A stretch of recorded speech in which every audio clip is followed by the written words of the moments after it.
Vivienne Augustine was born in 1917 in New Orleans, Louisiana, to a Creole voodoo priestess, Lisette Augustine, and Vivienne's father, Alistair Cameron. Her father had died not long after she'd been born, but her mother had told her stories of him her whole life, and especially of how he considered her to be his very own princess. He'd been a sailor with the French Navy and had gone on great adventures, and Vivienne wanted to marry someone just like her father. Vivienne was eventually raised by her mother and grandmother, as her mother had never remarried after losing her one true love, and eventually she died of a broken heart. However, she had not passed before she and her grandmother had taught Vivienne the great powers of voodoo. The power to use nature and its forces to control and harness the earth's powers and the human and animal energy.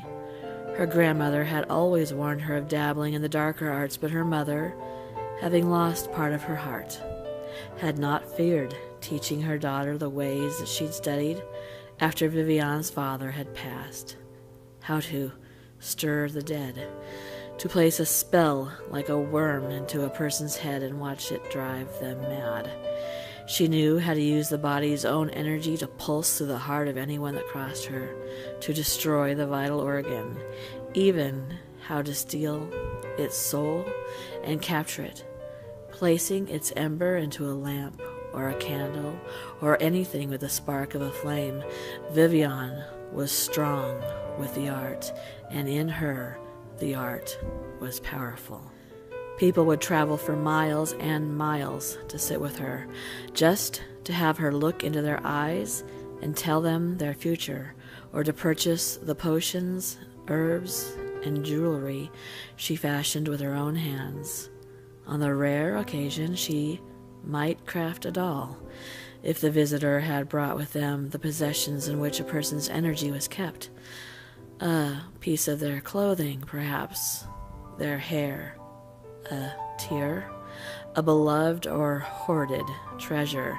She might place these items in the doll and tell the bearer how and where to use and place the doll, the care it needed, the dangers it possessed. Twice she'd met with someone in whose eyes she only saw evil. She could see murders and worse. She could see the pain of a child, and when that happened, Vivienne would show them her everlasting flame. It was an ornate lamp that had once belonged to her father. The visitor would stare at the carvings in the hand-polished silver, and as they did, she would gently place her hand upon their hand, and in that moment she would utter the words, "Je prends ton âme," I take your soul. And the visitor would get a chill down their spine and comment on how strange they felt. She would assure them that they were fine.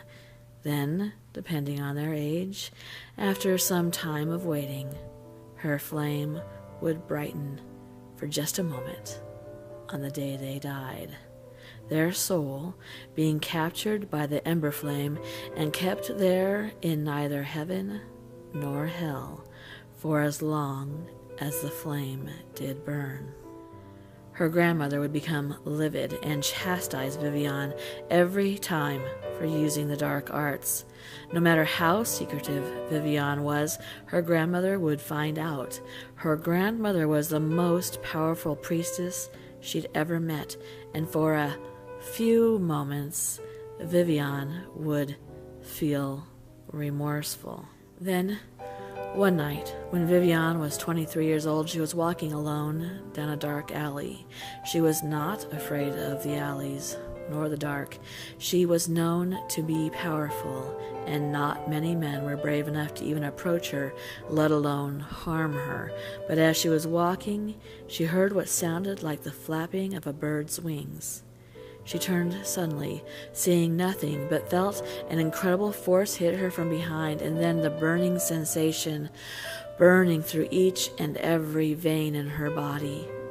before she lost consciousness and woke up some time later in her grandmother's bed, a washcloth on her head, her grandmother burning candles and sage, chanting and praying, weeping in between the words.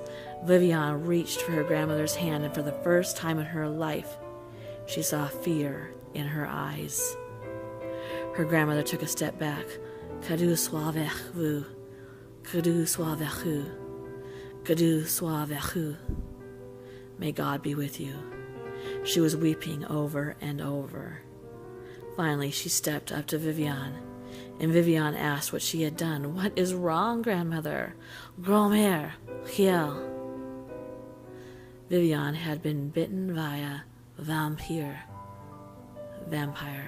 Her grandmother told her to leave the house at once. She told Vivienne that when you play with the dark arts, you will be punished, and she was now sale, dirty, that she could never love her again. She was a killer, a devil, meant for hell, and a vampire, and she would not have the evil energy in her presence. Vivienne was thrown out into the night without a single possession other than her father's lamp, which her grandmother had demanded that she take to rid her home of all the bad energy, and then she spat on the ground before shutting the door.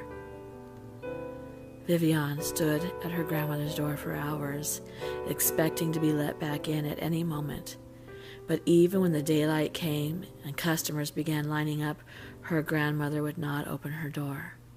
And so, eventually, Vivienne walked away. In 2017, Augustine was a popular tarot card reader who owned a little shop in Ashland, Oregon. She sold sage and spices for good luck. She never dabbled in the dark arts again, and she had never found that love. While she had many friends and acquaintances, Vivienne, now called Viv, was a lonely soul, lost, wandering the world alone. She had never had a child of her own, and her grandmother had died many, many years ago as an old woman. Vivienne had read about her death in the newspaper. Her obituary mentioned that she'd once had a husband and a daughter, but there was no mention of Vivienne.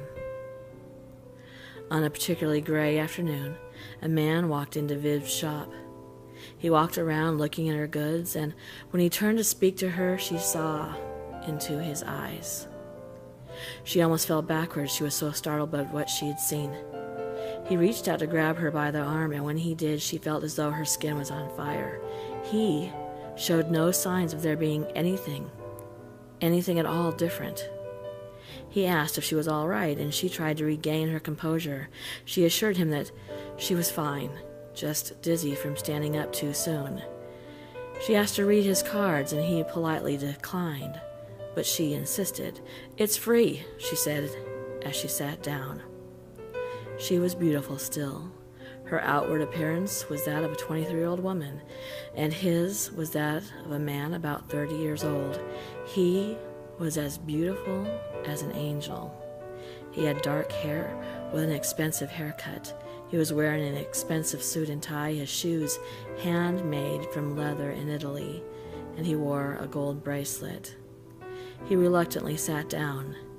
She asked him if he'd rather have his palm read as she reached out and took his hand.